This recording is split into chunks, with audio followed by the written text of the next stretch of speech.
Broncos' rooting interest for this Week 13 playoff race? Well, the Broncos are second in the AFC playoff seeding, with the Colts right behind them. Let's start with looking at the division. First, the Raiders and the Chargers play each other. The Raiders are sitting at 2-9, and the Chargers are sitting at 7-4. Now, the Raiders in this instance aren't really a threat to the Broncos, but when we look at the Chargers, they are 2 games behind us, and we'd like to maintain that lead to make sure that we secure the division. The Chargers still have to face the Eagles, the Chiefs, the Cowboys, the Texans. They culminate the season against the Broncos. It's a long shot for this weekend's matchup against the Raiders, but I'm still going to say it.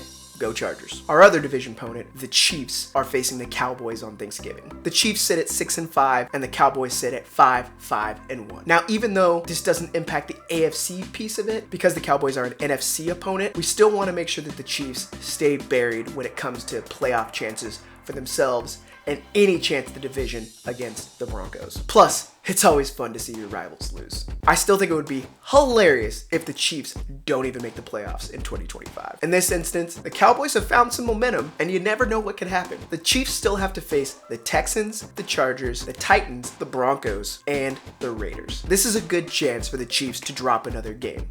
In this instance, go Cowboys. In terms of the conference race, we'll be paying close attention to the Texans versus the Colts. The Texans sit at 6-5 and the Colts at 8-3. Now, even though they are 1 game behind the Broncos, we don't need them catching us just because they beat us when they played us earlier this year. So a tied record would mean they would go ahead of us. So we want them to stay behind at this point. With a Broncos win and a Colts loss, that would give us a 1.5 game lead on them, which would be ideal. Now, the Colts still have to face the Jaguars twice, the Seahawks, the 49ers, and then the Texans again. This should be a great game this weekend. The Texans are starting to find their stride, and it'll be interesting to see if CJ Stroud plays or it's still Davis Mills. Either way, the Texans defense always gives them a chance. And for us, we're going to be saying, go Texans. We're going to pay attention to the Patriots versus the Giants. The Patriots currently have a half-game lead on the Broncos at 10-2, and they are the number 1 seed. If we ended up with a tied record at the end of the year, the Broncos would actually get the first seed. Now, the Patriots are at home for this one,